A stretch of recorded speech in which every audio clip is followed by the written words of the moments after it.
Buenas tardes.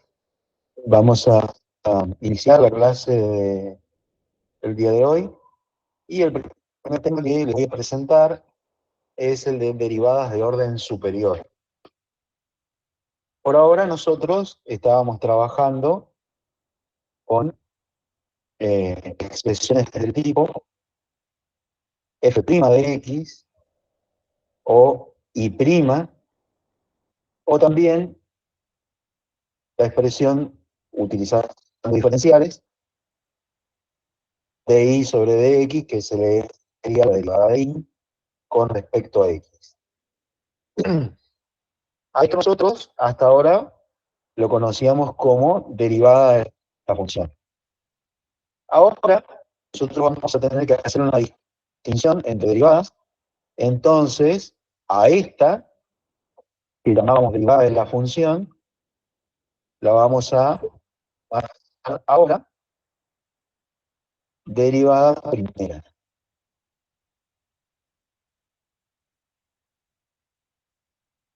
De manera similar, entonces, podemos ir a la búsqueda de la segunda derivada o la derivada segunda, que la podemos expresar también como f segunda de x y segunda, o también ocupando la notación de diferenciales como la derivada segunda de y con respecto a x dos veces. Nótense acá el orden de los superíndices. En el diferencial de y, el superíndice va sobre la d, y en la parte del diferencial de x va sobre la x.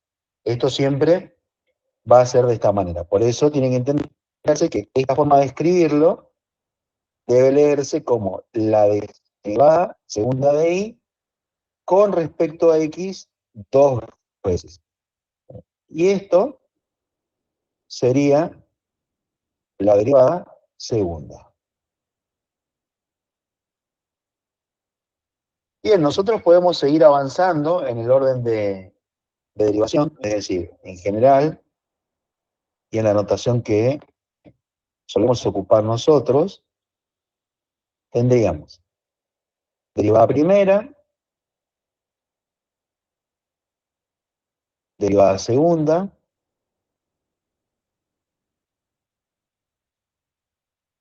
derivada tercera,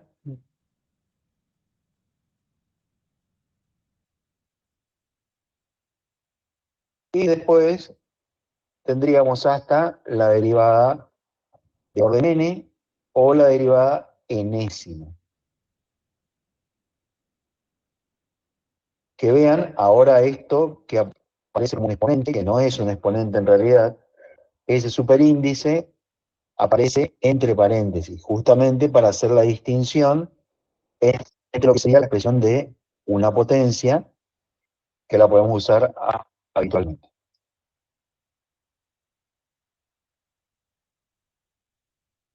Entonces, hay funciones que tienen un número limitado de derivación. Es decir, que uno puede derivarla un número n de veces, y después ya la función se termina anulando.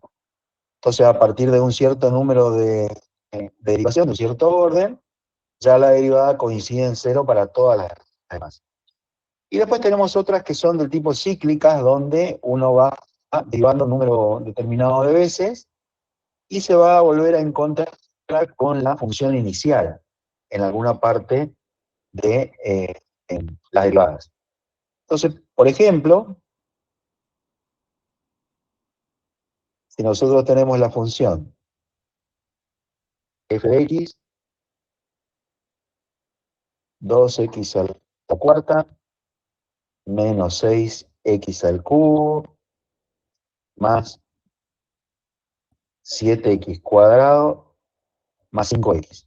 Una función algebraica, y más concretamente, una función del tipo polinómica. Entonces vamos a buscar las derivadas enésimas. Vamos a buscar la derivada primera.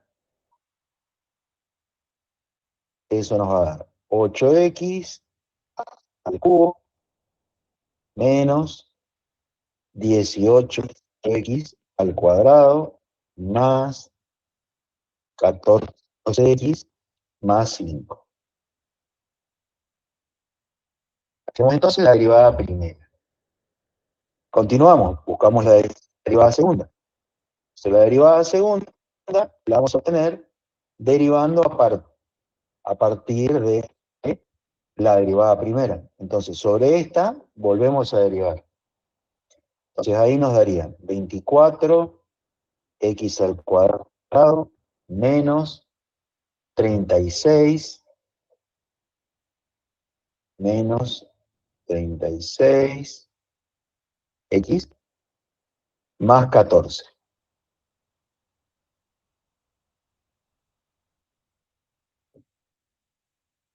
Entonces, en este caso, vean que se va reduciendo el grado del polinomio. La función original representa un polinomio de cuarto grado. Cuando derivamos una vez a esa función, reducimos el grado en 1, tenemos un polinomio de tercer grado. Al derivar por segunda vez, tenemos un polinomio de segundo grado. Y si continuamos, buscamos la derivada tercera, eso nos va a dar 48x menos 36. Y ahí ya estamos teniendo un polinomio de primer grado. Si continúo, vamos a buscar la derivada de orden 4. Ahí fíjense, aparece la notación entre paréntesis del orden de derivación, y eso nos daría 48. Y si derivamos una vez más, es decir, buscamos la derivada de orden 5,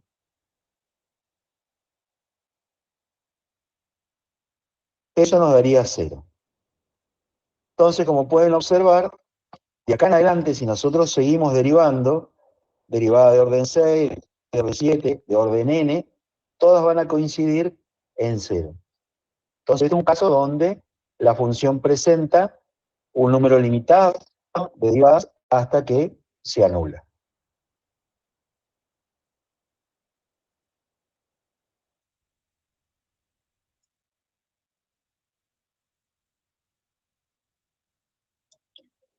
Y comentaba también que se podía presentar, por ejemplo, el caso de la función seno de x, que si nosotros vamos derivando, buscamos la derivada primera, eso nos daría coseno de x. Si buscamos la derivada segunda, eso nos daría menos seno de x. Si buscamos la derivada tercera,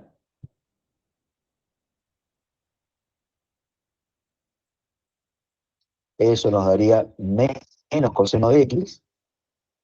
Y si buscamos la derivada cuarta,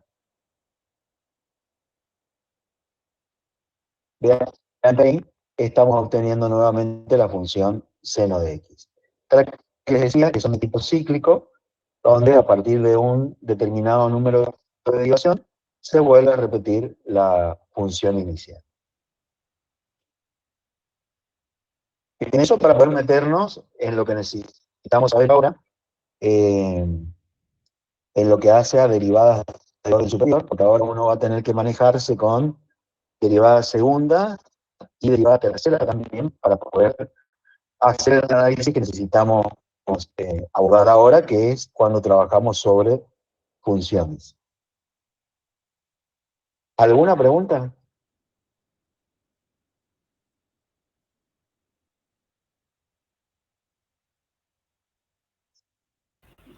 Vamos a ver qué significa la segunda y tercera derivada, ¿no? Gráficamente. ¿Perdón? ¿Cómo?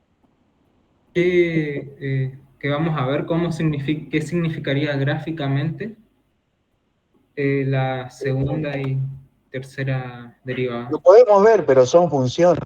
O sea, no reviste demasiado problema hacer un análisis, y tampoco es de demasiada importancia para nosotros invertir tiempo mirando gráficas de funciones que son conocidas en realidad.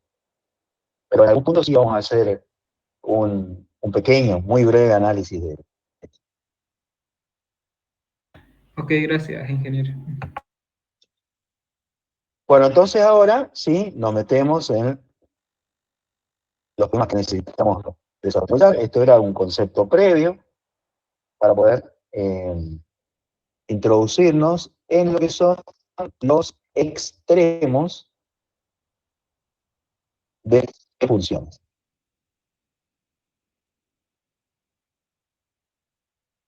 Cuando hablamos de extremos de una función, tenemos que entender que estamos hablando de máximos, o sea, valores máximos que alcanza la función, y también los valores mínimos que puede llegar a tomar. Entonces vamos a hablar primero de lo que serían los extremos absolutos.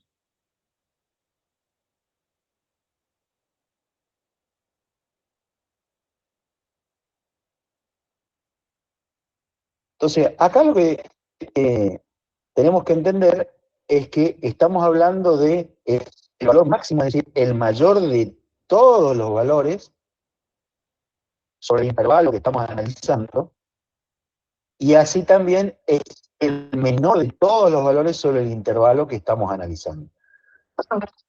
Ustedes van a ver que en general resulta difícil o hasta imposible que uno encuentre extremos absolutos casi para cualquier función.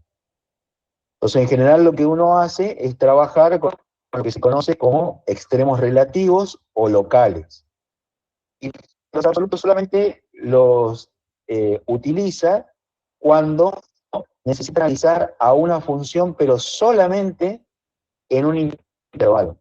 Porque, repito, en general, si vamos a trabajar sobre todo el dominio, la función resulta muy difícil o imposible que uno ubique un máximo o un mínimo que sea absoluto.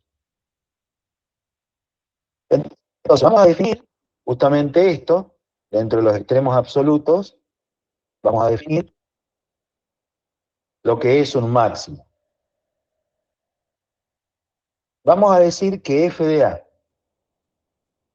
es un máximo absoluto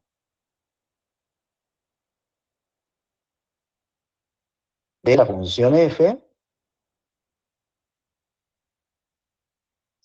si ocurre lo siguiente. Si f de x es menor o igual que f de a para cualquier valor de x que pertenece al dominio de la función.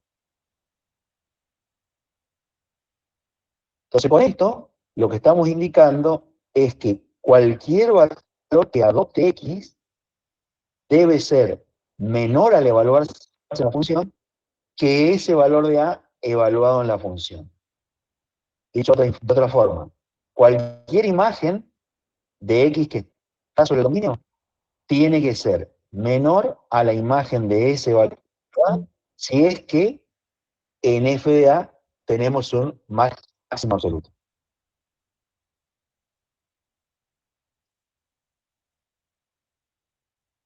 Aquí estoy dando entrada a algunos más. Eso sería entonces la definición de máximo absoluto. De manera similar, vamos a definir al mínimo absoluto. Vamos a decir que f de a es un mínimo absoluto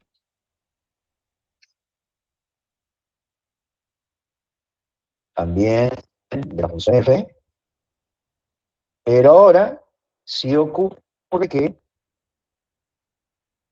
las f de x sean mayores o iguales a f de a.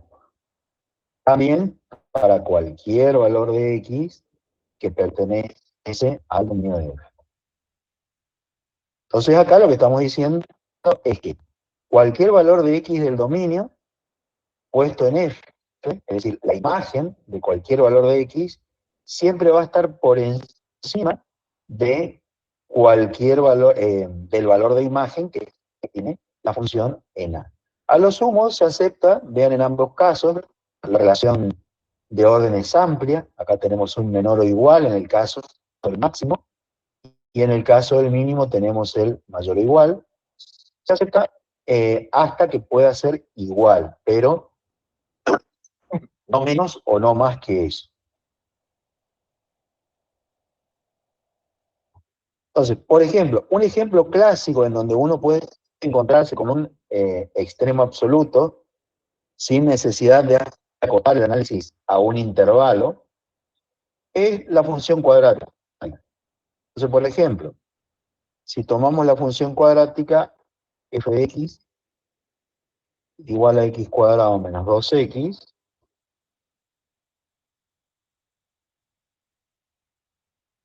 podemos decir que esta función presenta un mínimo absoluto en f de 1. Vean que acá el valor de A, de la definición que acabamos de dar, sería 1. Y f de 1 nos estaría dando 1 menos 2 por 1, eso sería menos 1.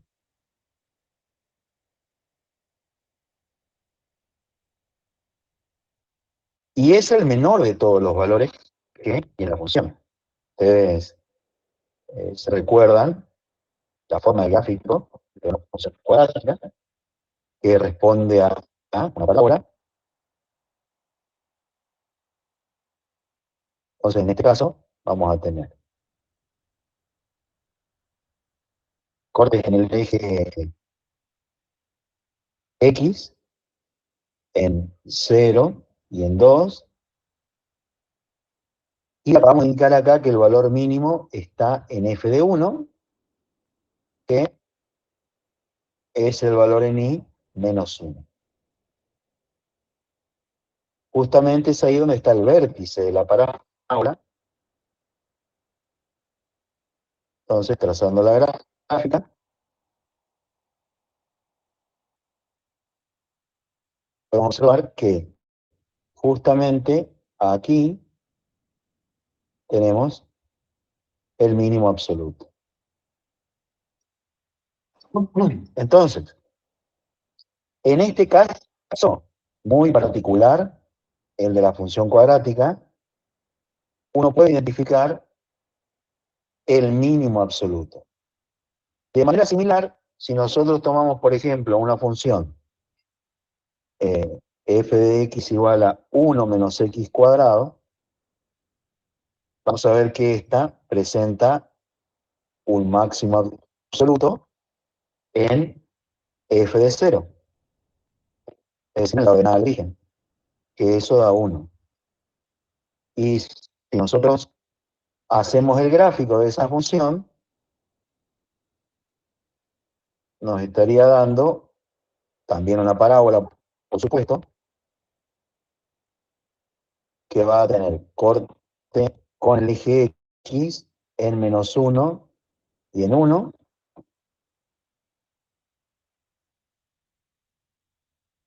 y su máximo sería en 0, 1, que sería este punto de por acá, que es ahí claro donde también va a estar el vértice de esta parábola. Entonces, con el gráfico, nosotros ahí también podemos visualizar que en este punto tenemos un máximo absoluto. Entonces, vuelvo sobre el tema que les comentaba recién, que en general no es sencillo que uno se encuentre con un extremo absoluto casi sobre cualquier función. Porque piensen ustedes que si uno, por ejemplo, tuviera una función que responde de esta forma, y solamente una parte de la gráfica, y suponiendo que la función siga descendiendo hacia el menos infinito para valores negativos y que ascienda hacia el infinito para valores positivos, uno puede darse cuenta que en este punto hay un máximo y que en este otro punto también hay un mínimo. Pero sin embargo, no representan ni el máximo valor que alcanza la función, ni el mínimo valor que alcanza la función en todo su dominio. Es decir, no son extremos absolutos, porque esta función va a continuar creciendo acá, y entonces va a tomar valores que van a estar por encima de.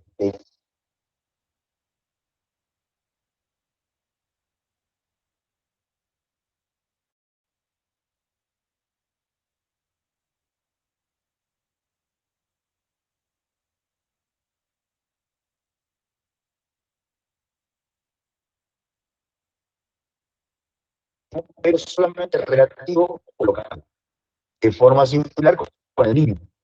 No es un absoluto, sino que es un mínimo relativo o local.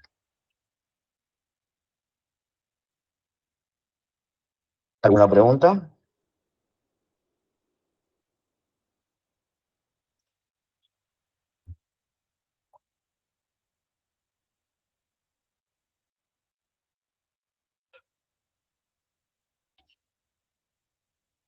Seguimos entonces. Con eso obtendríamos como dijiste, un máximo y un mínimo relativo, o sea, porque puede ser que en realidad no sea así, digamos. Eso es lo que quisiste decir en lo último. Repetimos, por favor. De esta forma, para hallar el máximo y el mínimo, son relativos porque no es que no es que vamos a saber con mucha certeza de que realmente sí es un máximo o un mínimo. Eso es lo que dijo a lo último, ¿no? No. Yo lo que dije es que de la última gráfica que hice, esa genérica, ahí están marcados los extremos relativos.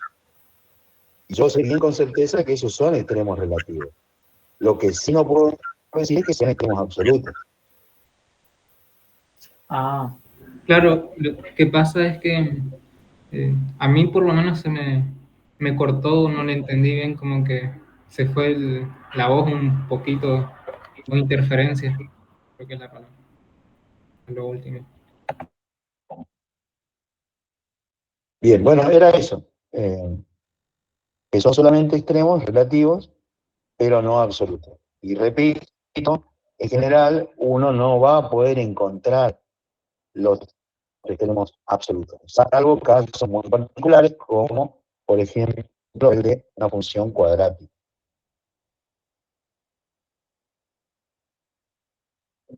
Avanzamos entonces. Y, por ejemplo, ingeniero, igualando a cero la primera derivada, ¿no se podría encontrar el punto y así saber? Sí, a eso vamos. Vamos a dejar que la gente que está haciendo por primera vez la materia descubra todo esto, entonces se hace un poquito más interesante, ¿sí? Ok.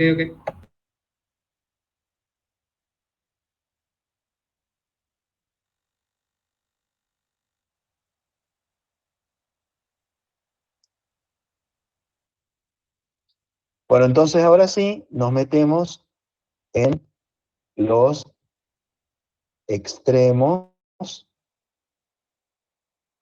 relativos o locales. Y acá vamos a definir nuevamente a qué llamamos mínimo y a qué llamamos máximo, pero solamente locales. Entonces vamos a decir que f de a, vean que la primera parte va a ser la misma que la definición de extremos absolutos, pero van a ver que al final llega el detalle. F de a es un máximo relativo de la función f, si hasta acá todo igual, fíjense que estoy repitiendo, si f de x es menor o igual que f de a, y acá cambia. Ya no va a ser para cualquier x del dominio, sino que va a ser para cualquier x en algún intervalo abierto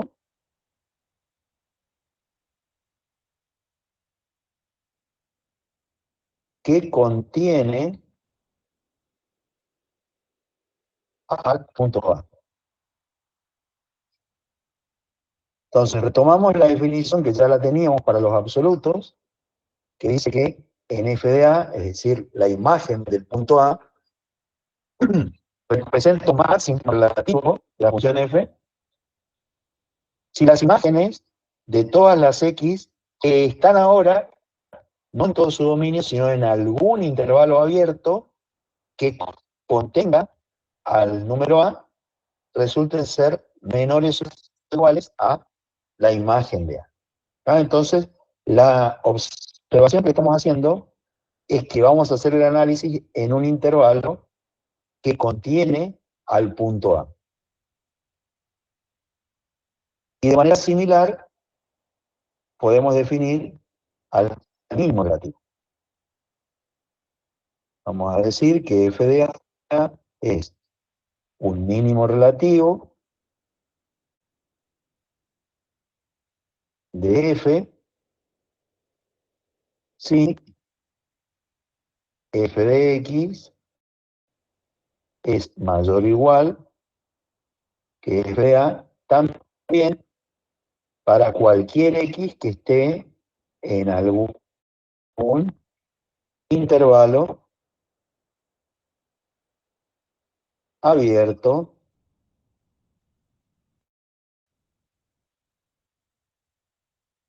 que contiene al punto A.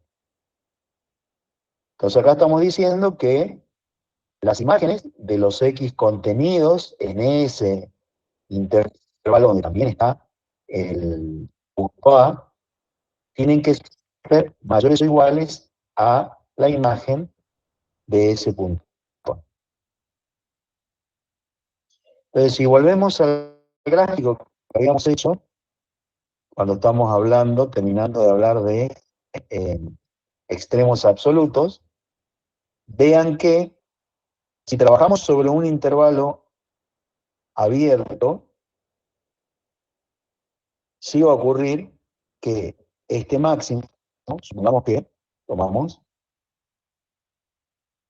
por ejemplo, este intervalo, donde ahí dentro está el punto A. Entonces, en este intervalo, es decir, el que responde a esto que estoy marcando en verde, sobre la curva, sobre ese intervalo, ese punto es un máximo. Y de manera similar, podemos analizar para el mínimo, también en otro intervalo,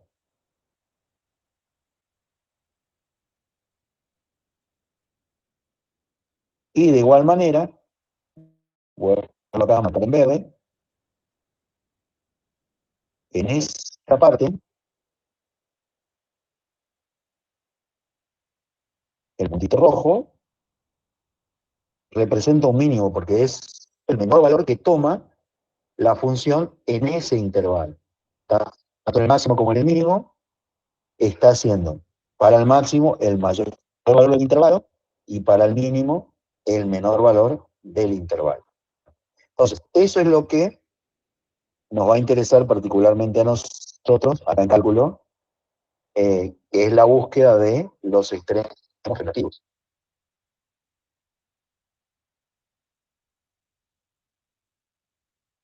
Entonces, ahora sí vamos a ver cómo nos encontramos con los extremos relativos. Porque hasta acá estuvimos hablando de qué era un extremo absoluto, terminamos de decir qué es un extremo relativo, pero ahora necesitamos saber cómo encontrarnos con estos extremos.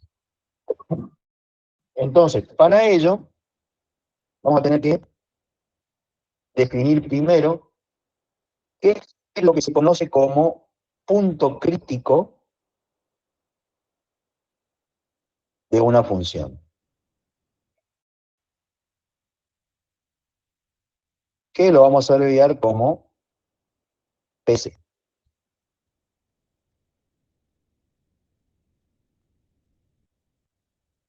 Vamos a definir el punto crítico de la siguiente manera.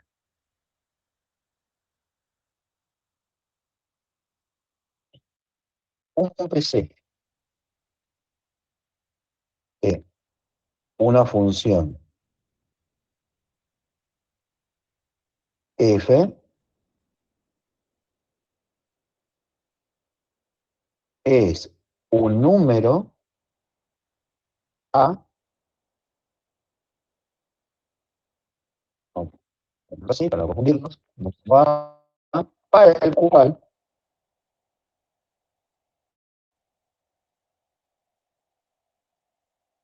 pueden ocurrir dos cosas. La derivada primera en ese valor a es igual a 0, o no existe, o que no exista, la derivada primera en dicho punto. Un segundito, vamos a darle entrada a alguien que está pidiendo. Y ahí sí. Entonces, puntos críticos donde la derivada primera se anule, sea igual a 0, o donde la derivada primera no exista.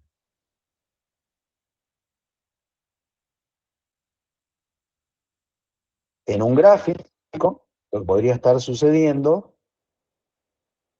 sería, por ejemplo,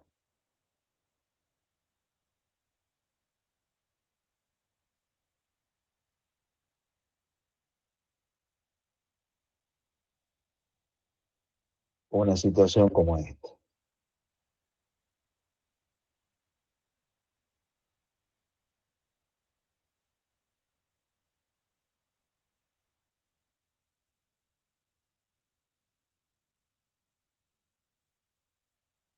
Vamos a ponerle a este punto como nombre a sub 1, a este otro punto, vamos a llamarle a sub 2, y acá a este otro, vamos a llamarle a sub 3. Entonces vean que estos tres puntos, a sub 1, a sub 2 y a sub 3, representan puntos críticos. Esta función, vamos a ponerle el nombre, esta función es. Porque vean que en A1, ¿qué ocurre? Tengo ahí un pico, lo que comúnmente decimos pico, y es ahí donde vamos a tener una recta tangente vertical. Entonces, en ese punto no vamos a tener derivada, es decir, no va a existir la derivada. Mientras que en A2 y en A3 tenemos rectas tangentes horizontales, es decir, la derivada es igual a 0. Pendiente de la tangente, 0. Entonces ahí tenemos los dos casos donde la derivada no existe o la derivada es igual a 0 en esos puntos.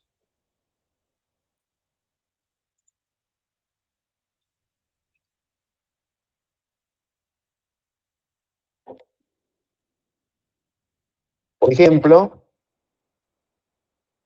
vamos a buscar los puntos críticos a la función f de x igual a x por logaritmo natural de x. Vamos a hablar primero, como siempre, yo insisto en esto, del dominio de la función. ¿Cuál es el dominio de esta función? ¿Puedo hablar o escribir ahí en el chat?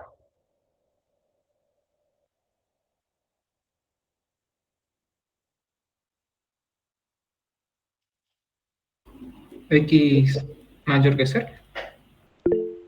Correcto. Valores de X mayores que 0. Entonces vamos a anotar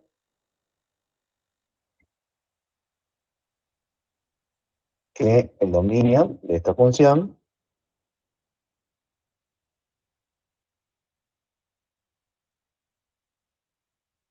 son los reales estrictamente positivos. Entonces, sabiendo esto, vamos a la búsqueda de los puntos críticos. Entonces, necesariamente tenemos que buscar la derivada primera y a partir de ahí ver qué ocurre. Entonces, como esto es un producto, va a ser la derivada de x, que es 1 por logaritmo natural de x, más x por la derivada del logaritmo natural de x, que es 1 sobre x. Con esto podemos simplificar x con x, y esto nos quedaría como logaritmo natural de x más 1. Entonces acá tengo que pensar en las dos posibilidades. Si va a haber algún punto donde la derivada no exista, y si va a haber algún punto donde la derivada sea igual a 0. Entonces, lo primero que dije, la primera pregunta, ¿va a haber algún valor de x donde la derivada primera no exista?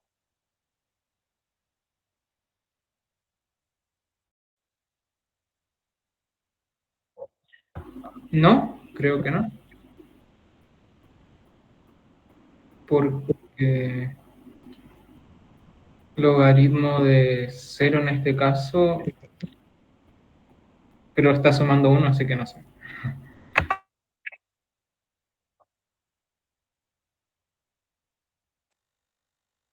A ver, ¿qué dicen los demás? Ahí que les dejo a mis compañeros de cedo.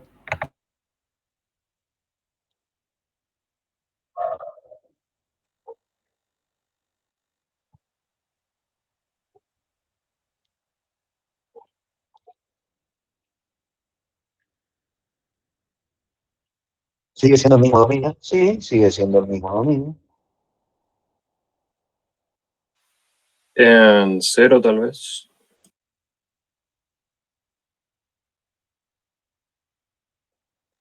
Claro, ahí viene lo que están respondiendo ahí en el chat, y que bueno, claro, como el dominio sigue siendo el mismo que el de la función original, eso me limita a valores positivos, o sea que yo al 0 lo estoy descartando, no lo considero.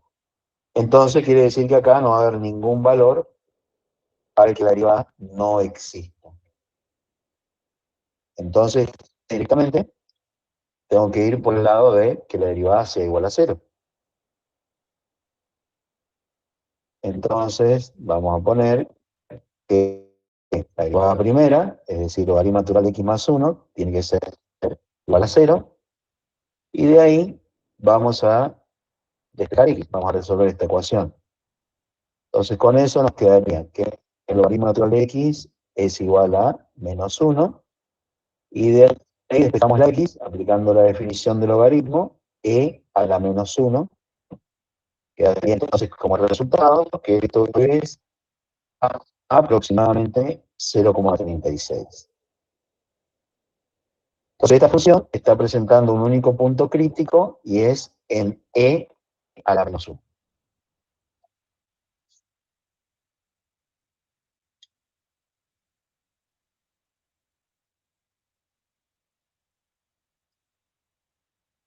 Veamos otro ejemplo, también de búsqueda de puntos críticos. Ingeniero, yo no entendí algo bien. ¿Por qué del dominio de la derivada en sí? Yo sé que no tiene más valores prohibidos, vamos a decir, por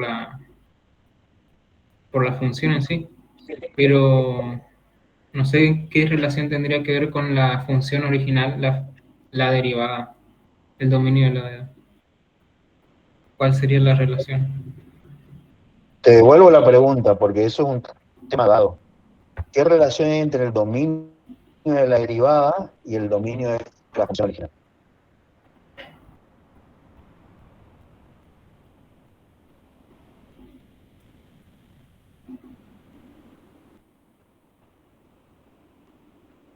A ver, ¿alguien si responde?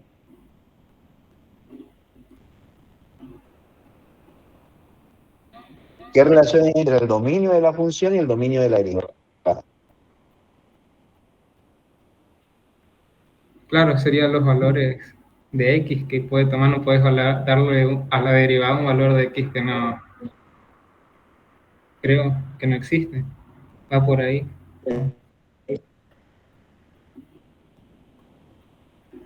Hay una que está incluida en la otra, hablando de dominio, ¿no es cierto?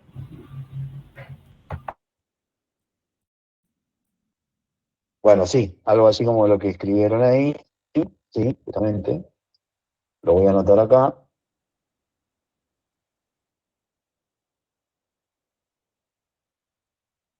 El dominio de la derivada está incluida o puede ser igual al dominio de la función. Esa es una relación que siempre se da.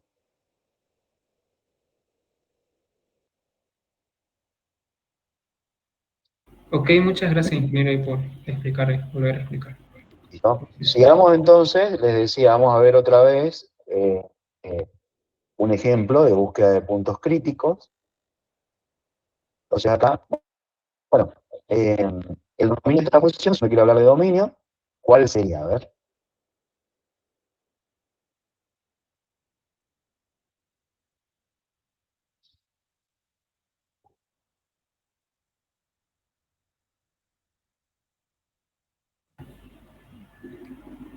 Todos los reales.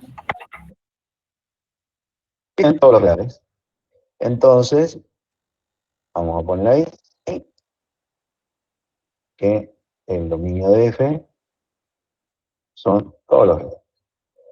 Bueno, vamos a la búsqueda de los puntos críticos. Buscamos la derivada primera. Eso va a ser 2 tercios de x más 4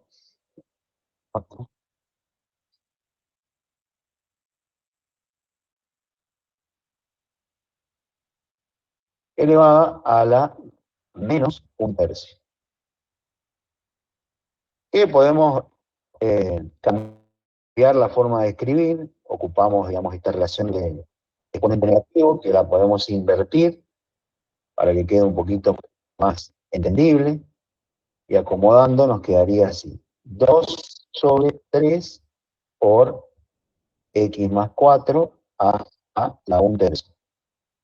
Que ese 1 tercio, si uno quiere, lo puede poner como raíz cúbica también.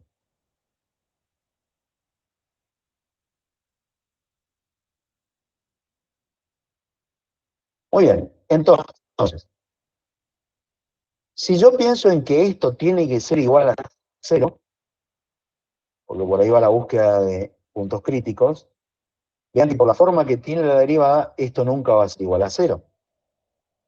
Porque tenemos como numerador un número, en este caso el 2, entonces ya ahí se quita la posibilidad de que este cociente vaya a ser 0 en algún momento. Entonces, como sabemos que la derivada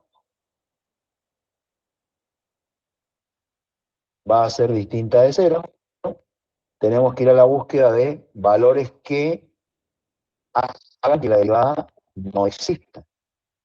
¿En qué valor de x la derivada no va a existir? X igual a menos 4. Muy bien, en x igual a menos 4. Entonces, vamos a poner acá que no existe la derivada en menos 4. Conclusión, x igual a menos 4 es un punto crítico.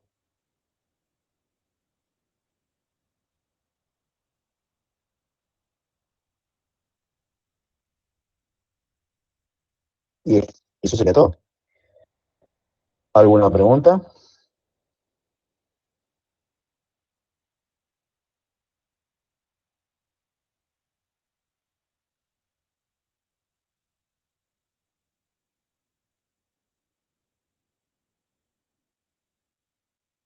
Muy bien, vamos entonces ahora a enunciar, lo vamos solamente a enunciar, un muy importante teorema,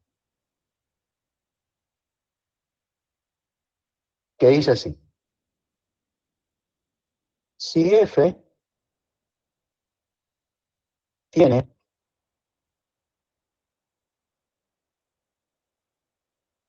un extremo relativo en x igual a A,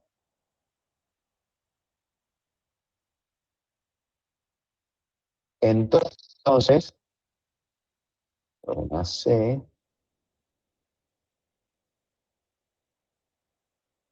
entonces A, ese punto, es un punto crítico.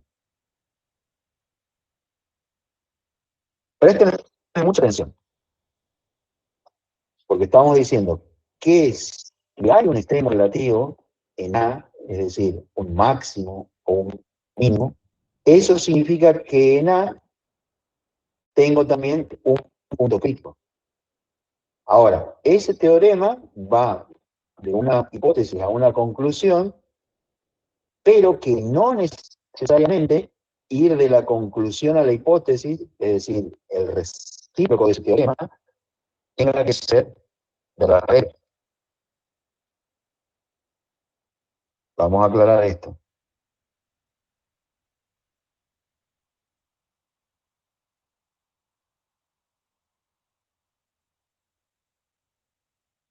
El recíproco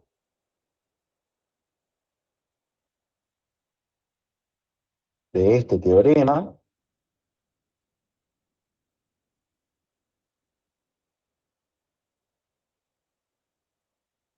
no necesariamente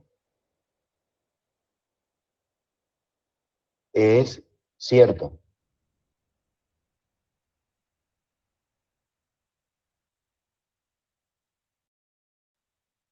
Es decir, lo que estamos diciendo es que si yo digo que tengo un punto crítico, ese punto crítico no necesariamente es un extremo. Lo que estoy diciendo es que un PC no necesariamente es un extremo relativo.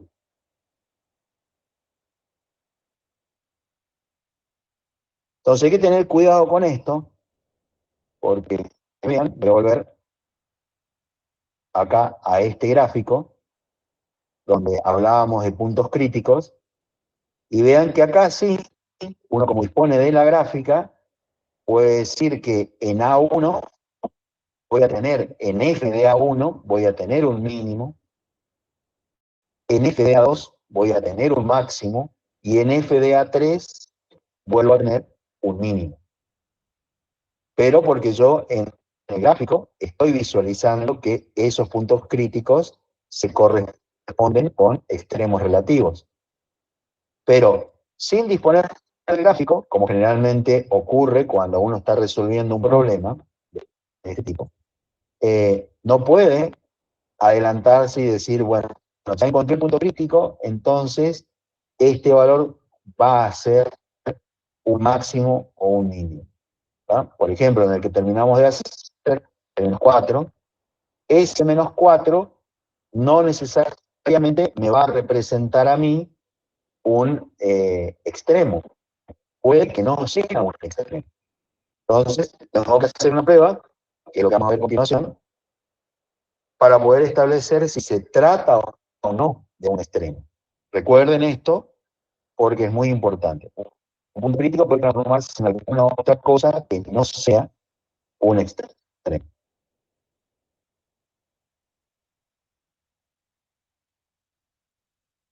Entonces, por ejemplo, si tenemos la función f de x al cubo, y buscamos puntos críticos, la derivada, bueno, el dominio de esta función, por supuesto, son todos los reales, es una función polinómica. La derivada entonces va a ser 3x al cuadrado, y igualando a 0 a esa derivada, nos encontramos con que hay un punto crítico en x igual a 0. Y si vamos a la gráfica de esta parábola cúbica,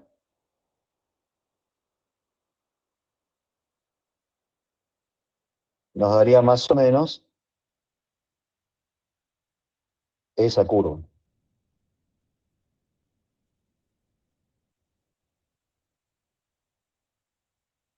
Entonces fíjense que en ese punto crítico que nosotros encontramos, que es justamente acá, en el 0, ahí en el gráfico uno puede ver claramente que no tiene ni un máximo ni un mínimo.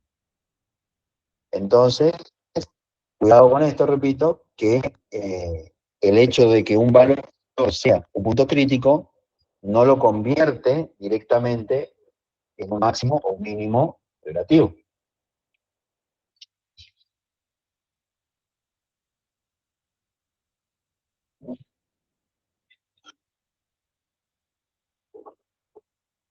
¿Alguna pregunta?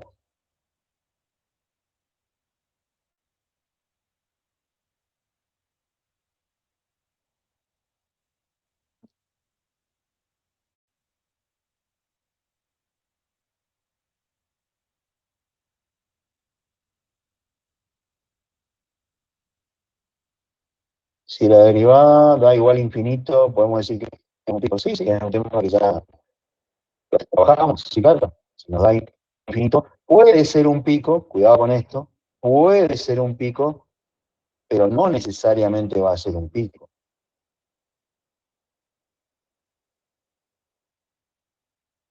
Cuidado con esto de estar siempre recurriendo a lo que es la gráfica para poder hacer lo que corresponde a la parte analítica. Yo, como siempre, insisto en que lo analítico no va a ser superado por lo gráfico, nunca. O sea, uno no puede apoyarse en la gráfica, pero nunca puede sacar, digamos, resultados de una gráfica y que se correspondan con algo que uno debería hacer de manera analítica. Recuerden, siempre tiene que haber un respaldo analítico, ¿no?, a lo que uno está haciendo.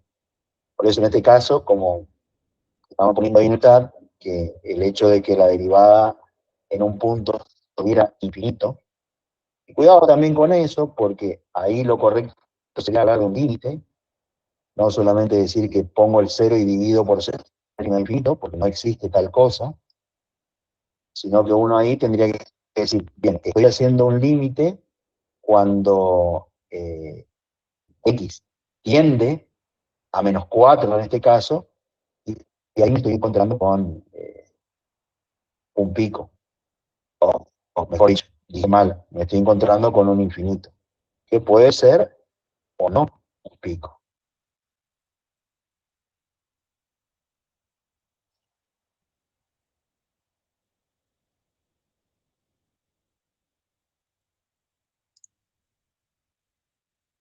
Bien, ¿alguna otra pregunta? Bueno, sí, ahí se me adelantaron también. Sí, sí, correcto, es un punto de inflexión. Es un punto de inflexión. Y de paso, porque sé que puede haber gente que se lo esté preguntando, vean esto. Voy a ensuciar un poquito el gráfico. Pero si la curva fuera así,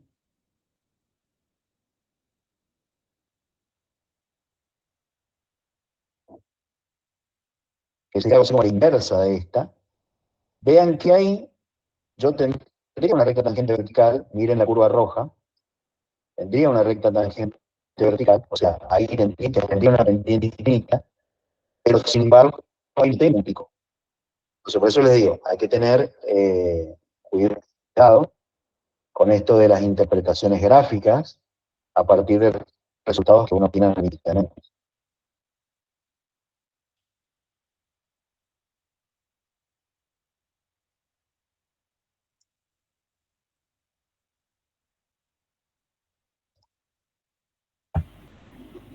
En la función anterior, ¿Cuál?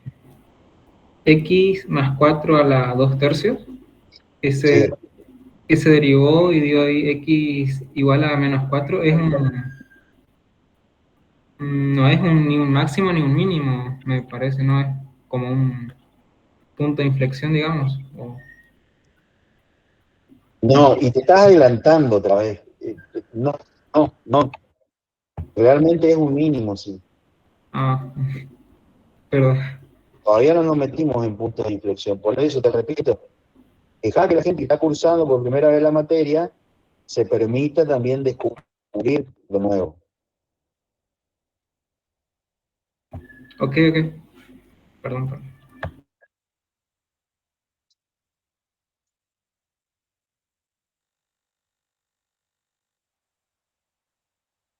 Bueno, muy bien. Ahora vamos a meternos en lo que hace a funciones crecientes y decrecientes.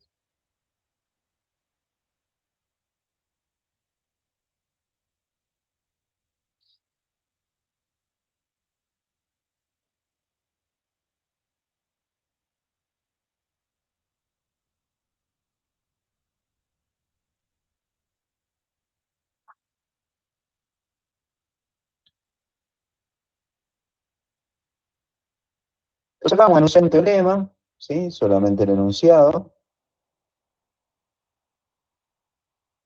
que dice lo siguiente.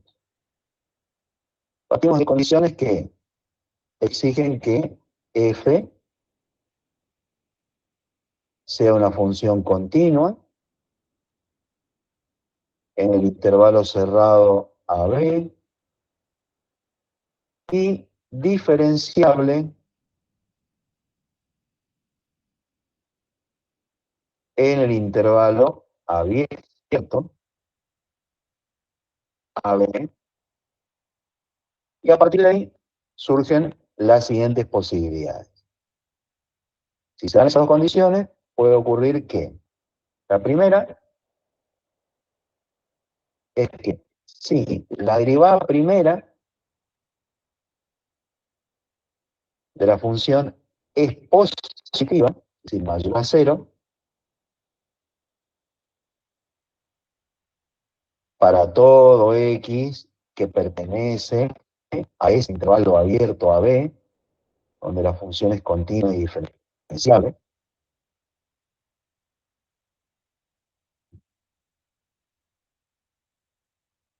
entonces vamos a decir que f es creciente en el intervalo abierto a b. Y la otra posibilidad que se puede dar es que si la derivada primera de la función es menor que cero para cualquier x que esté en el intervalo abierto a b, entonces f es decreciente en el intervalo abierto a b.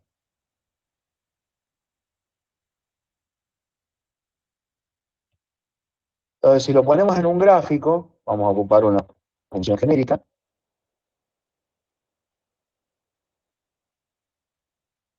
podría presentarse lo siguiente.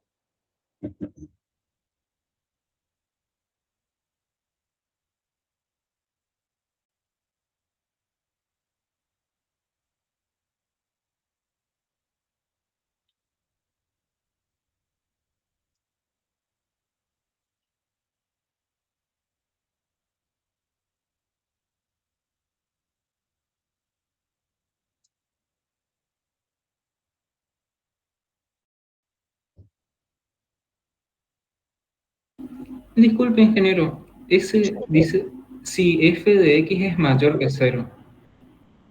F', Sí, perdón, f'. derivada.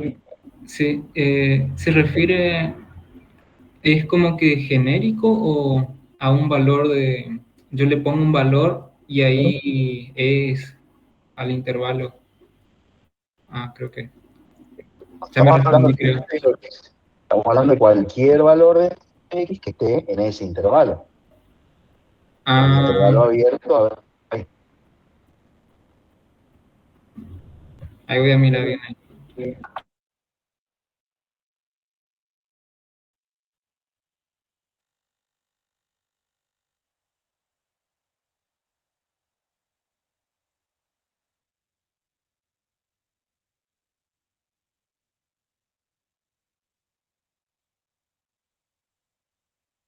bueno, vamos a marcar acá algunos puntos.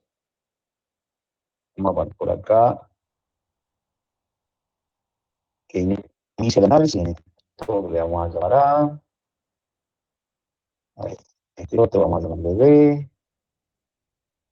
Por acá vamos a poner C. Lo ponemos otro D.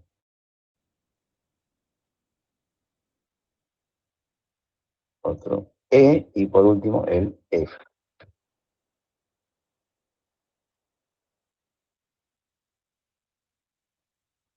Bueno, vamos a analizar qué ocurre en este intervalo. Estamos hablando del intervalo AF, empieza en A y termina en F. Y vamos a ver qué ocurre a lo largo de ese intervalo. Entonces, fíjense que entre valores que yo marqué ahí puntualmente, que justamente están representando el inicio y el final del intervalo, o interiormente algún extremo relativo. Entonces, si nosotros miramos qué ocurre en el primer subintervalo, es decir, lo que ocurre con la función entre A y B, vemos que ahí la función crece. Desde el punto de vista gráfico, ¿no? Nosotros podemos ahí sí hacer el análisis. Ven que acá tenemos las condiciones que tienen que cumplir. Se dice que cuando la derivada es negativa, la función decrece. Y ven que acá, en este intervalo, en el que va entre A y B, la función, si yo le trazo rectas tangentes a esta función, las pendientes de esas rectas son todas negativas. Es decir, que en el intervalo AB, la función tiene derivada negativa, es decir, menor que cero, y por lo tanto podemos decir que es una función decreciente. Eso podríamos indicar en cada intervalo que lo está ocurriendo.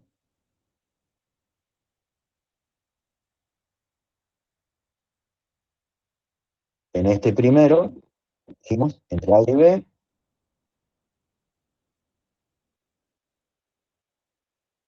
la función decrece.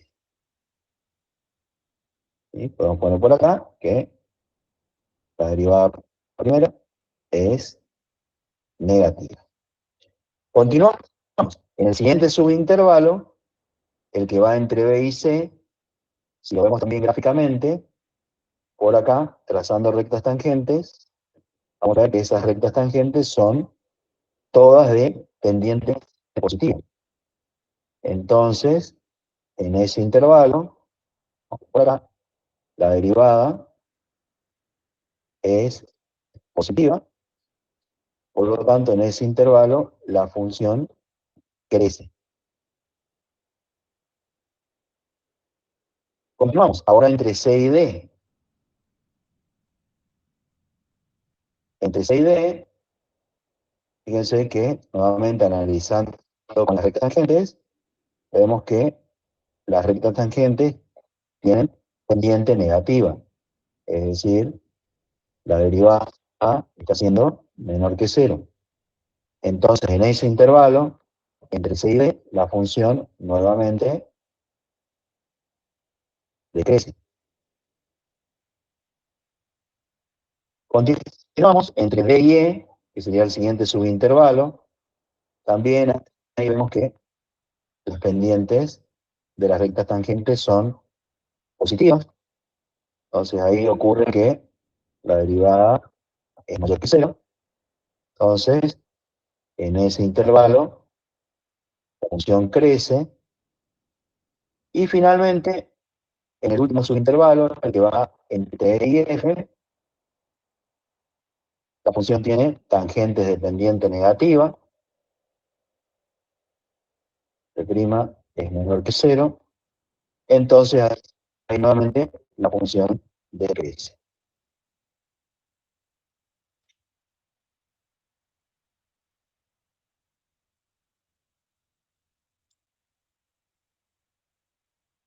¿Alguna pregunta?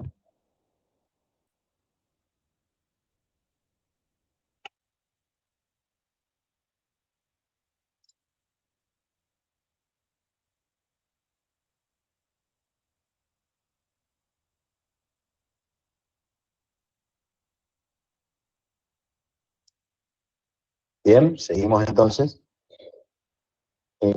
Vamos a ver un ejemplo para ver cómo encontramos intervalos de crecimiento y decrecimiento en una función.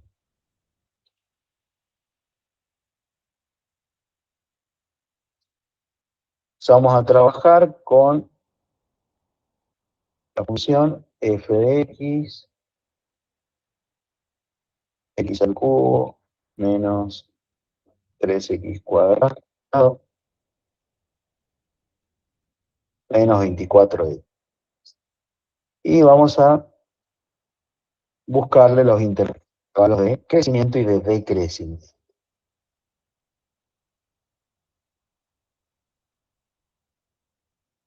Entonces vamos a buscar la derivada primera. Recuerden que ahora nos interesa el signo que tiene la derivada primera. Entonces buscamos la derivada. Esto va a ser 3x al cuadrado menos 6x menos 24.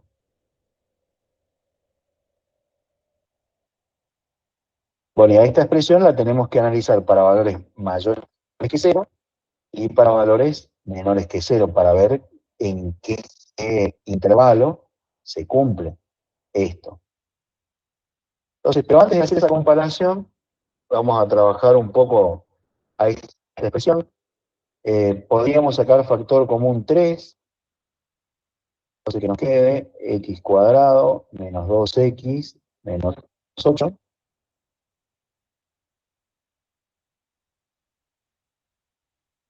Y entonces ahí podemos utilizar a lo que queda dentro del paréntesis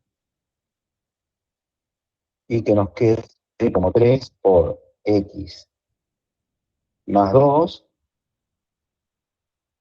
por x menos 4. Ahora, recuerden que esta factorización puede hacerse a partir de la fórmula resolvente, encontrando los ceros, las raíces y después escribiendo de manera factorizada. Bueno, y ahí sí, vamos a ver en qué intervalos la función crece y en qué intervalos decrece. Entonces, para el caso de el crecimiento, nos va a interesar los valores donde la derivada primera sea mayor que 0. Entonces, tomamos la derivada, 3 por x más 2 por x menos 4, y la vamos a comparar a través de la relación mayor con el 0. Entonces, lo primero que puedo hacer acá es pasar dividiendo este 3, y con eso ya nos quedaría la expresión libre x más 2 por x menos 4 mayor que 0. Bueno, acá tengo que hacer un análisis de signos, porque vean acá, me está diciendo que el producto entre estos dos números tiene que ser un número positivo, y nosotros sabemos que el producto entre dos números va a ser positivo cuando el signo de esos números coincide, es decir, que tengan el mismo signo. Entonces, de acá ponemos sí, solo sí, y vemos qué opciones tenemos. Entonces, que tengan el mismo signo significa que, por ejemplo, ambos sean positivos. Es decir, que x más 2 sea positivo y que x menos 4 también sea positivo. Sería la primera opción. Y la otra sería que ambos sean negativos. Que x más 2 sea menor que 0 y que x menos 4 sea también menor que 0. De ahí, bueno, nos toca resolver estas desigualdades, estas inecuaciones. Nos va a quedar por acá que x tiene que ser mayor que menos 2 y que x tiene que ser mayor que 4. O, por el otro lado, dice que x tiene que ser menor que menos 2 o x menor que 4. Entonces vamos a tener la unión entre dos intervalos acá. Vamos a ver cuáles son esos intervalos. Acá el primero nos dice valores de x mayores que menos 2 y que también tienen que ser mayores que 4. Entonces de acá, la intersección entre valores se va a dar a partir de 4. De acá lo que sacamos es que x tiene que ser mayor que 4. Y en esta otra parte, el problema nos dice que tiene que ser menor que menos 2 y menor que 4. Entonces acá la intersección entre estos dos conjuntos de valores se va a dar a partir del menos 2. O sea, acá sacamos que x tiene que ser menor que menos 2. O sea que estamos diciendo que tenemos por acá un intervalo que va de 4 a infinito, y por este otro lado tenemos un intervalo que viene desde menos infinito y termina en menos 2. Entonces, podemos decir que la función crece y ahí ponemos la unión de estos dos intervalos. Los voy a ordenar. Voy a poner primero el que corresponde, que sería el menos infinito menos 2. A continuación, unión, el intervalo 4 infinito.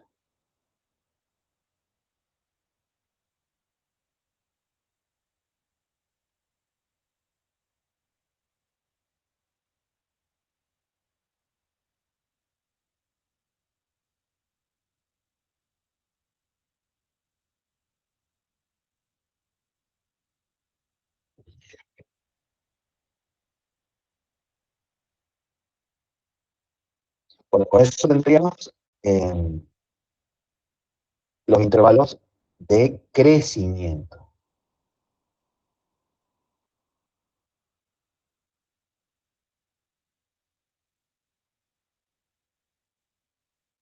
Bueno, vean que para cubrir lo que me está quedando de la recta real, de paso, recuerden que el dominio de esta función es una función polinómica, son todos los reales.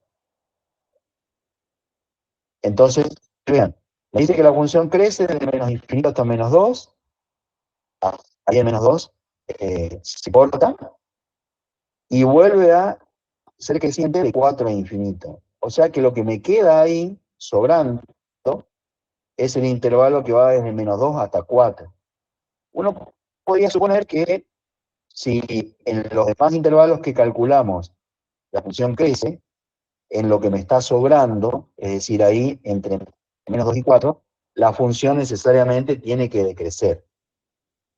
Bueno, les voy a decir que sí, porque funciona de esa manera. Una función no puede crecer y después volver a crecer, o sea, puede ocurrir, por supuesto, que sea creciente en todo su dominio o decreciente en todo su dominio. Pero acá claramente no ocurre eso porque hay un salto ahí entre menos 2 y 4, donde algo está pasando, que bueno, yo les adelanto que sí, en menos 2 y 4, en ese intervalo, la función va a ser decreciente. Pero bien, uno tiene que hacer, de todas formas, la prueba analítica para asegurarse de que esto sea así.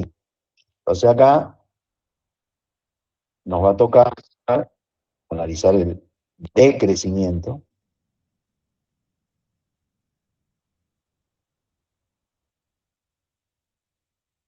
que va a ser donde f de x sea negativa, menor que 0.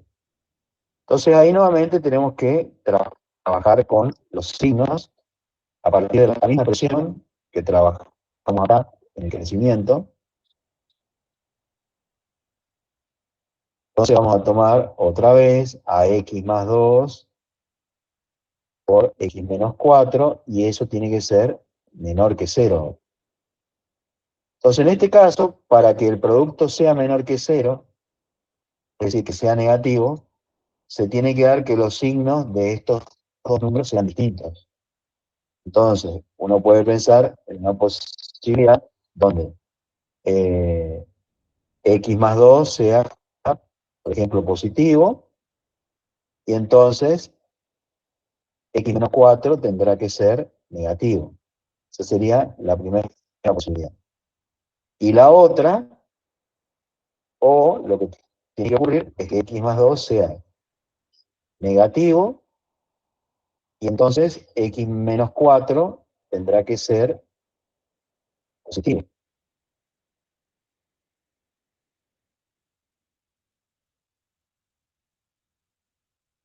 Entonces con eso nosotros vamos a tener en este primer corchete que x tiene que ser mayor que menos 2, y x tiene que ser menor que 4. O, y por acá, tiene que ocurrir que x sea menor que menos 2 y x sea mayor que 4. Entonces veamos lo que tenemos por acá. Valores que sean mayores que menos 2 y menores que 4. Lo que me está diciendo acá es que este es el intervalo abierto entre menos 2 y 4. Y por acá lo que me está diciendo es que tiene que ser menor que menos 2 y mayor que 4. Imposible. No puede ser menor que menos 2 y a la vez mayor que 4. Entonces por acá, esta parte me está dando vacío. Ponemos ahí el símbolo de vacío.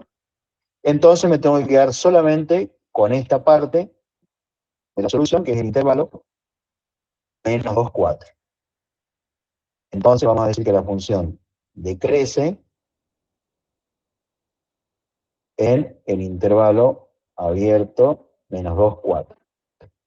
Que vean, es lo que les estaba adelantando cuando les decía que si nos dio que la función es creciente en menos infinito menos 2 y de 4 infinito, lo que me está quedando entre esos dos intervalos, que sería el menos 2, 4 que acabamos de encontrar, justamente es donde la función decrece.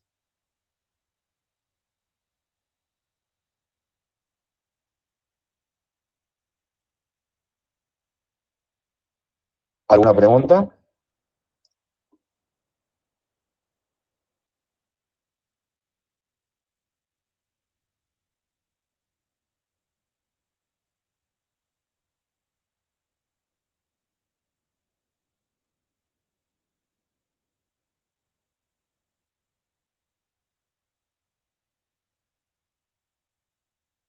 Bien, seguimos entonces.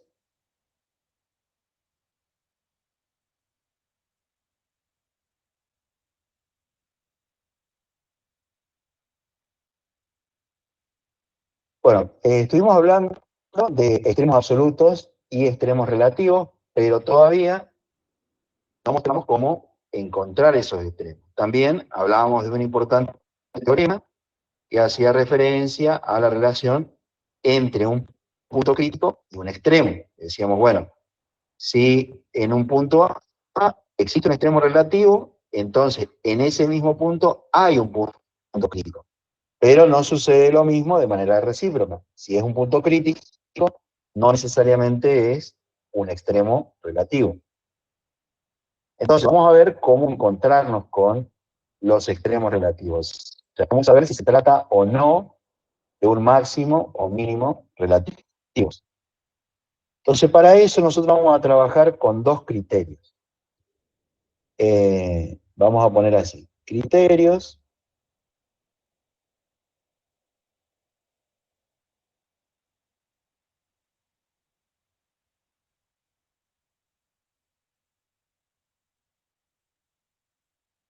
para la determinación de extremos relativos. Y entonces, como primer criterio, vamos a ver el criterio de la derivada primera.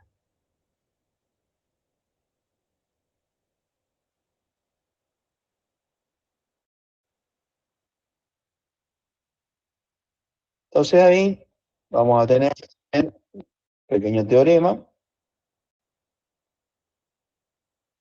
que va a decir lo siguiente.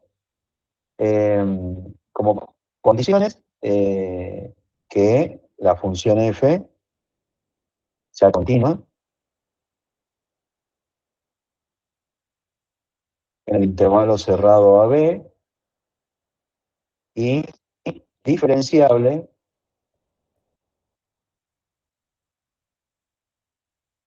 en el intervalo abierto AB. Excepto, hay una operación,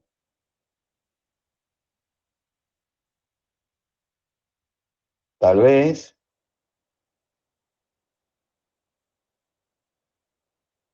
en el punto crítico, que le vamos a llamar C. Pero recuerden lo que digamos, es que un punto crítico puede ocurrir cuando la derivada es igual a cero o cuando la derivada no existe. Entonces, puede ocurrir que no sea derivable, diferenciable en ese punto, eh, porque se presenta una recta tangente vertical. Entonces, si se dan esas condiciones, eh, esas premisas, puede ocurrir lo siguiente. Lo primero que puede ocurrir es que si la derivada primera, prima de x, cambia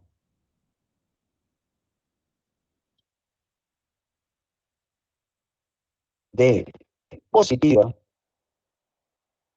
a negativa,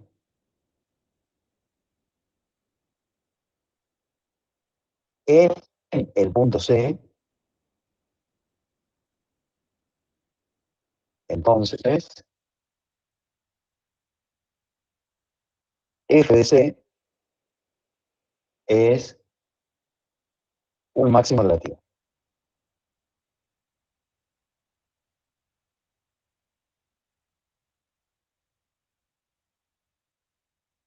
Segunda posibilidad es que si la derivada primera cambia de negativa ahora a positiva, también en el punto C, entonces f de C es un mínimo relativo. Y lo tercero y último que puede pasar es que si la derivada primera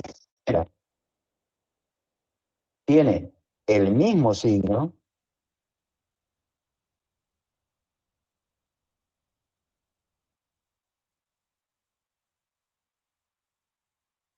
el mismo signo, vamos a aclarar, algebraico,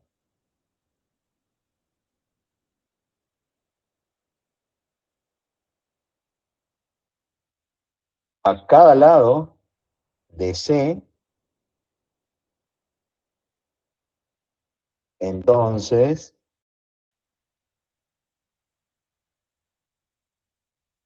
f de C no es un extremo.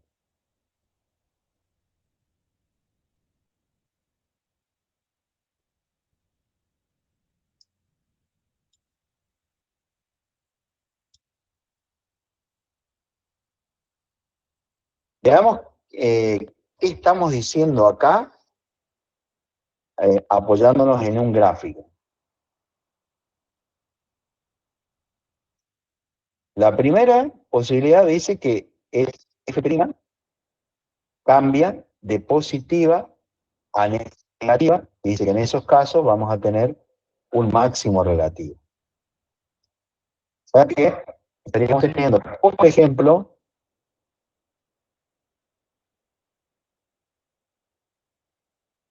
una situación de este tipo.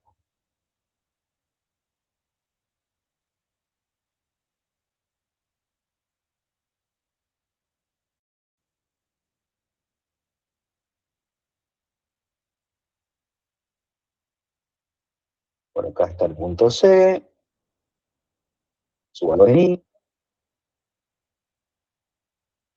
F de C, en F. Entonces vean ustedes que en el punto C,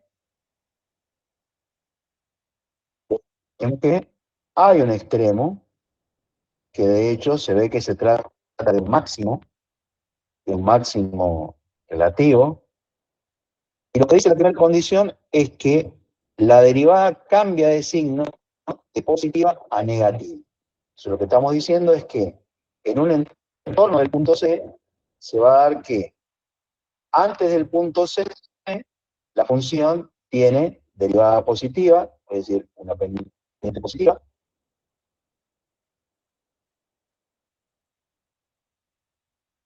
y después del punto C tiene una derivada negativa, es decir, una recta tangente de pendiente negativa. Entonces, con eso, nosotros sabemos que en C tenemos un máximo relativo. Y el otro caso, el segundo, la segunda posibilidad, dice que la derivada cambia de negativa a positiva, y que eso significa que en C hay un mínimo relativo. Entonces ahí lo que estaríamos teniendo, por ejemplo,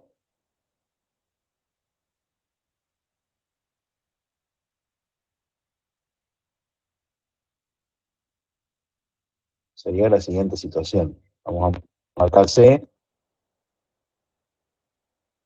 F de C,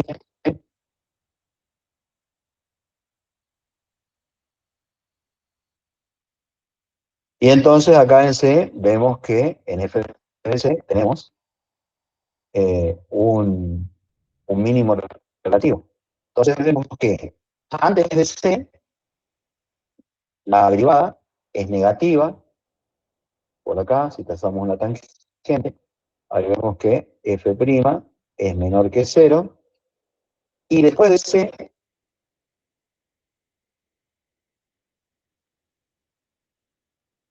vemos que la derivada es positiva. Las rectas tangentes tienen pendiente positiva. Entonces, eso nos va a decir que en C tenemos un mínimo relativo. Por último, dice que está la tercera posibilidad en la que el signo de la derivada no cambia en un entorno de C, de punto C, y entonces eso significa que ahí no tenemos un extremo, sino que ahí hay otra cosa. Vamos a ver de qué se trata esa otra cosa. Entonces, se vean, si por ejemplo la curva tuviera esta forma, y nuestro punto C tuviera un valor en I, f de C. Entonces vean que acá, antes del punto C, por acá, la derivada es positiva, ¿sí? Tiene tangente positiva.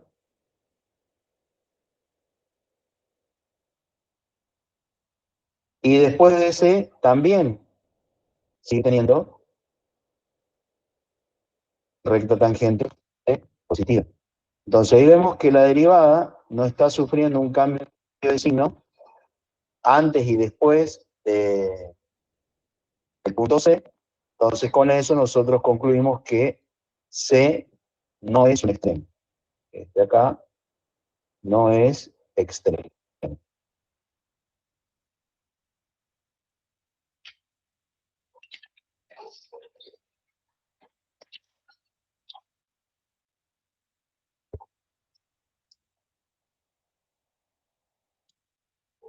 ¿Alguna pregunta?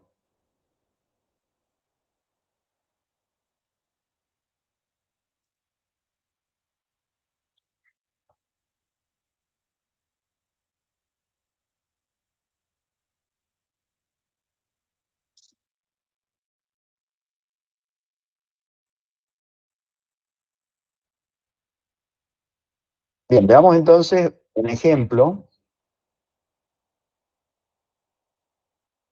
Vamos a hacer un estudio más o menos completo de esta función.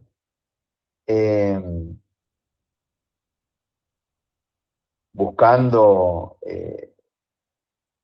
puntos críticos, haciendo uso de este criterio que acabamos de ver, el de la derivada primera, a ver qué es lo que pasa. Y bueno, y los demás elementos que necesitamos si queremos llegar finalmente a la gráfica de la función. Entonces vamos a poner como ejemplo a la función x al cuadrado menos 3 sobre x cuadrado más 1. Bueno, arrancamos con el dominio de la función. El dominio de esta función van a ser todos los reales. Vamos a buscar, recuerden que les decía que queremos terminar con la gráfica lo más precisamente posible. Entonces, podemos ir buscando los puntos notables que tenemos como importantes a la hora de graficar. Estamos hablando de intersecciones con los ejes.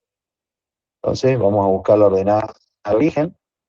F de 0, eso nos va a dar menos 3. Y también vamos a buscar los ceros.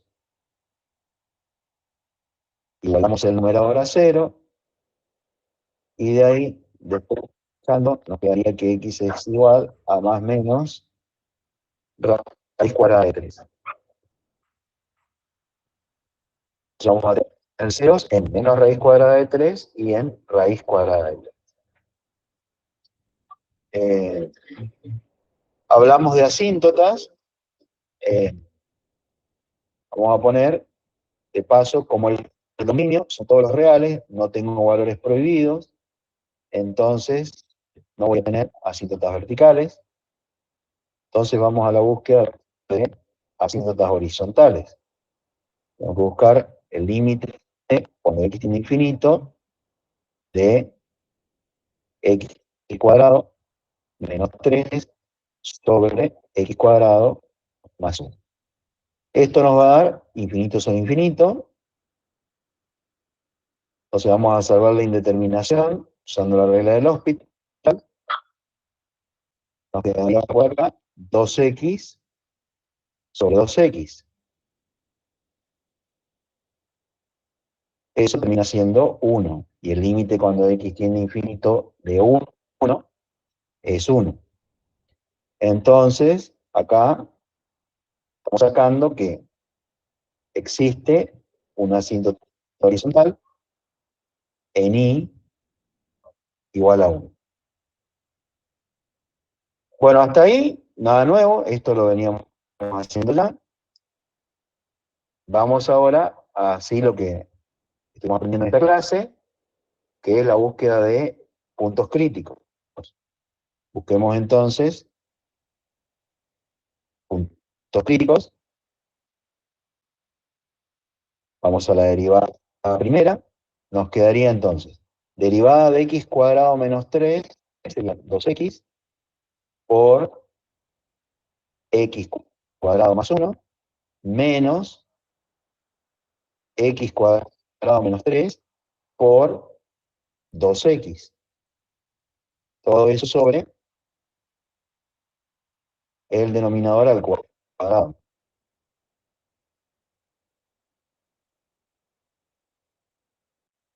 Sobre x cuadrado más 1 al cuadrado. Por ahí ya tenemos la derivada, pero conviene que hagamos algún trabajo algebraico para tratar de reducir un poco esta expresión. Eso siempre tiene que hacerlo uno porque si no, directamente no va a poder encontrarse con los puntos críticos. Entonces lo que voy a hacer acá es aprovechar que 2x se repite en ambos términos, entonces voy a sacar factor común, 2x. Y nos quedaría entonces, en el primer término, x cuadrado más 1, y en el segundo término me quedaría menos x cuadrado más 3. Y todo eso sobre x cuadrado más 1 al cuadrado. Bueno, por acá x cuadrado con menos x cuadrado se van, y me estaría quedando el corchete 1 más 3, que es 4, multiplicado por 2x sería 8x. Entonces esto va a ser 8x sobre x cuadrado más 1 al cuadrado. Y ahora sí que ya la tenemos reducida a la derivada primera, vamos a la búsqueda de los puntos críticos. Es decir, vamos a igualar esta expresión, esta trabajada, a 0. Claro que como ustedes bien saben, esta es una división, y la división va a ser 0 únicamente cuando el numerador sea igual a 0. Entonces, de acá la única posibilidad es que 8x sea igual a 0, de donde sacamos que x tiene que ser igual a 0. Entonces estamos encontrando nuestro único punto crítico, que está en x igual a 0. Bien, ahora si hablamos de extremos, de lo que terminamos de ver con el criterio de la derivada primera, tenemos que analizar los signos que tiene la derivada, es decir, esta expresión 8x sobre x cuadrado más 1 al cuadrado, en un entorno de 0. Es decir, tengo que tomar algún valor que esté antes de 0 y algún valor que esté después de 0. Cuanto más próximo sea el valor, mejor, pero si no, uno puede alejarse, no tanto, porque si no se aleja demasiado del punto de análisis, puede encontrarse con otro valor y ya confundir los resultados y ya encontrar, digamos, conclusiones que van a ser erróneas. Entonces, extremos, en este caso hay un solo punto crítico, o sea que va a ser extremo, pero vamos a ponerlo igual así, que para los extremos vamos a ocupar el criterio de la derivada primera. Entonces, analizo, vamos a poner así, analizamos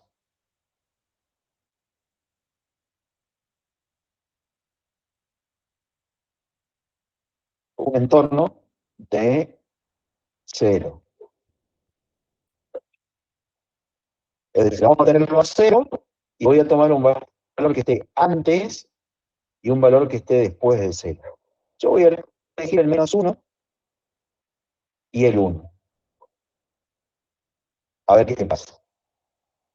Entonces tenemos que ver qué ocurre con la derivada en menos 1, es decir, qué signo tiene la derivada en menos 1 y qué signo tiene la derivada en 1, para poder decidir qué tipo de extremo es, y si se trata de un extremo, porque Si nos llega a dar el mismo signo, entonces ahí no vamos a tener extremo. Bueno, veamos qué ocurre con -1. Igual yo les adelanto acá que no hace falta, en este caso no es tan complicado de calcular, pero no hace falta que uno obtenga el valor numérico, porque recuerden que acá lo que interesa es el signo. Entonces vean, yo voy a trabajar con el signo para que ustedes entiendan esto y no se gasten después tomando valores muy pequeñitos, que a veces son el 0,25, el 0,35, o alguno de esos, y que por ahí toman demasiado tiempo a la hora de obtener una conclusión. Entonces solamente voy a mirar los signos. Miremos signos. El denominador, ven ustedes que cualquier valor que yo le ponga al denominador de la derivada siempre va a ser positivo, porque tengo un cuadrado acá.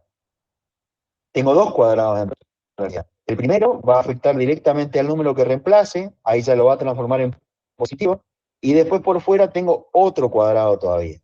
O sea que el denominador siempre va a tener signo positivo, en ambos casos, ¿sí? O sea, ahí ya le pongo, para ambos casos, el denominador es positivo. Ahora, ¿qué ocurre con el numerador? Bueno, el -1 me va a dar -8, que es un número negativo.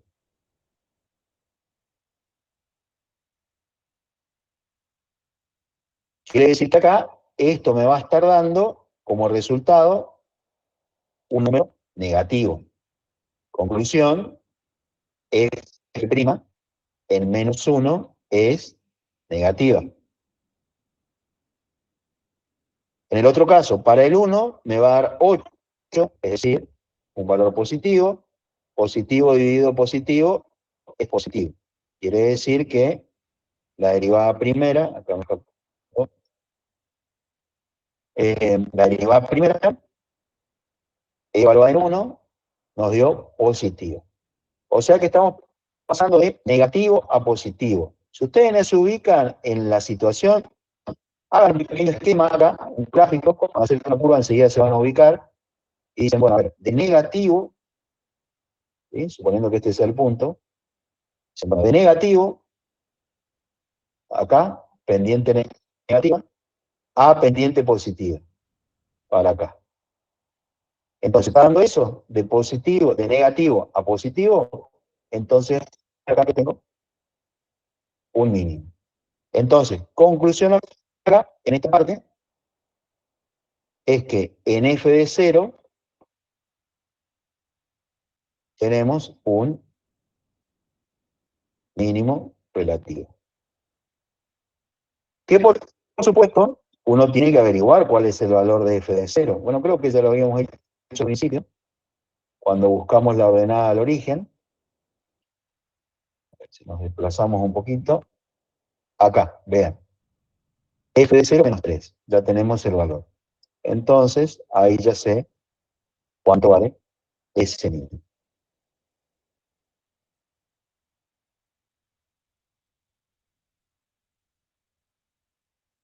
Bueno, y lo último que faltarían de lo que estuvimos aprendiendo en esta clase es los intervalos de crecimiento y decrecimiento.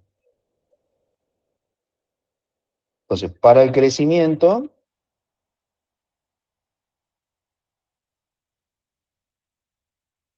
tenemos que pensar los valores donde la derivada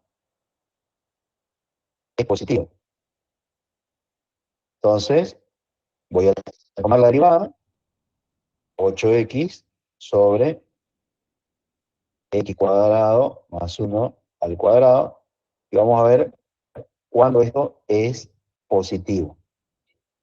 Recién hicimos el análisis de signos y ya sabemos que el denominador siempre es positivo. O sea que el que va a definir el signo de este cociente es el numerador. Entonces acá nuestro análisis se limita a que el numerador sea positivo.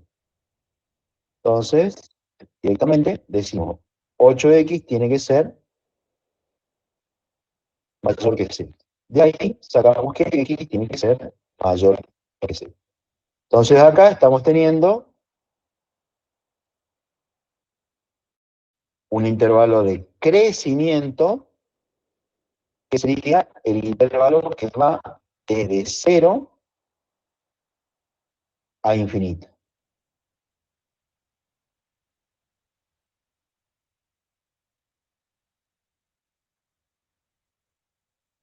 Bueno, y ahora nos toca el decrecimiento.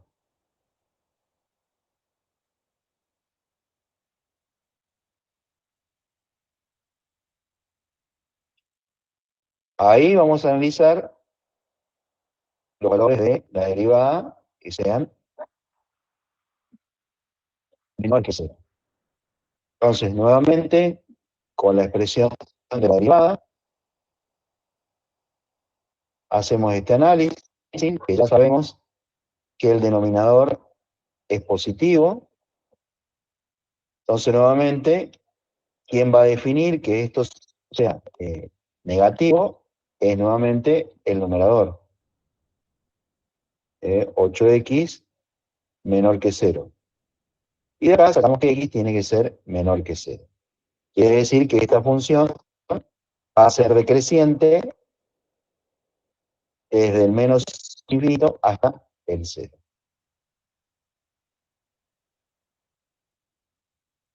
Bueno, y con eso ya tenemos elementos suficientes como para construir la gráfica de la función. Vamos a tratar de ver todo lo que encontramos.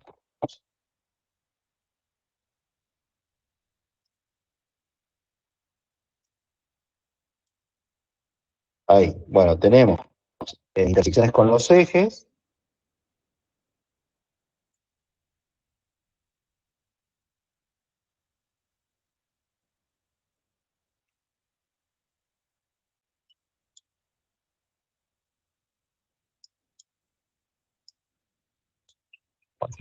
Con el sistema de coordenadas.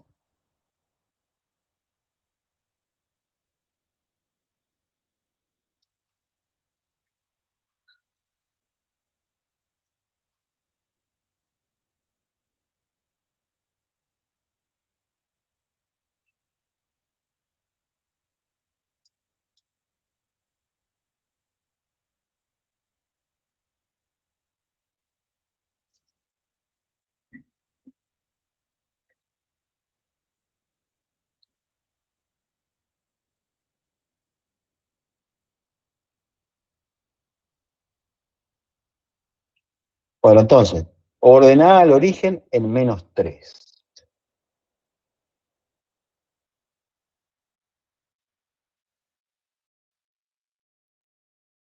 Por acá lo ordenado. Y también, recuerden, coincide con el extremo, que es un mínimo relativo. 6 es más o menos raíz cuadrada de 3, que va a estar más o menos por acá.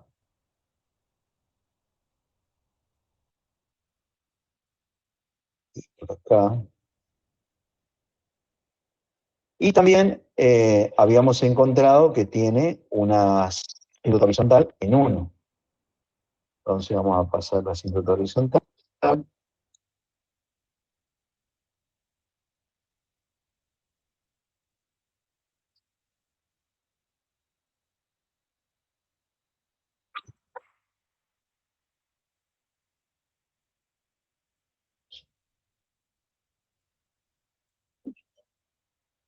Acá por 1. La asíntota horizontal. Bueno, uniendo esos puntos, nosotros vamos a tener, pues ya sé que acá tengo el mínimo y además tenemos el crecimiento y el decrecimiento. Recuerden que dice que la función crece de 0 a infinito. O sea, que va a tener rectas tangentes de pendiente positiva. Entonces, desde 0, o sea, acá estaría el 0, a infinito, tiene que ser creciente, de pendiente positiva. Esa forma que desde 0 en adelante va a ser esta, y por acá se hace asintótica. Y hacia el otro lado, vean que la función decrece desde menos infinito hasta 0. Entonces, hacia el otro lado, va a tener esta otra cosa.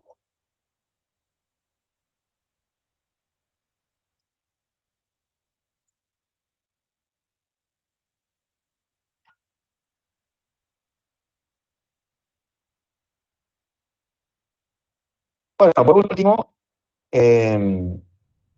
esto también nos permite, ya teniendo la gráfica, es indicar cuál es la imagen que va a tener esta función.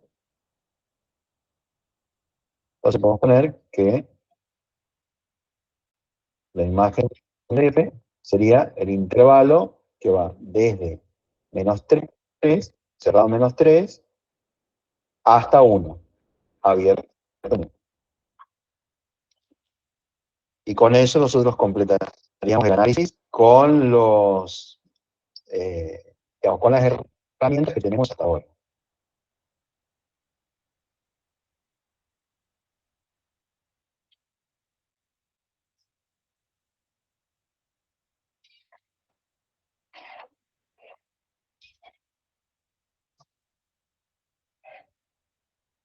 ¿Alguna pregunta?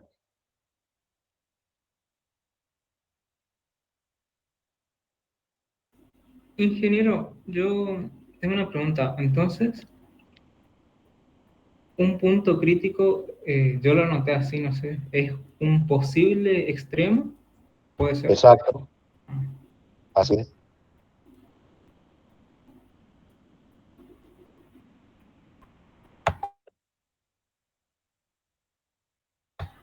Pero también dijo que podía ser otra cosa, ¿no? Claro. Ah, ok. Que eso como que no lo vimos todavía, creo. No, pero ya mostramos que puede no ser un extremo. Ya hicimos un ejemplo de eso. Sí, sí, ingeniero, gracias. De X cúbico, creo que. Ajá, exacto. Ese.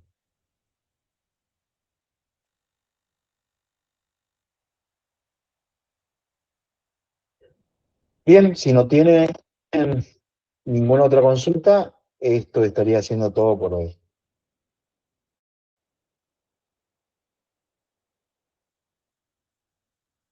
Nos vemos el viernes. Dale, ingeniero, bendiciones. Luego, gracias.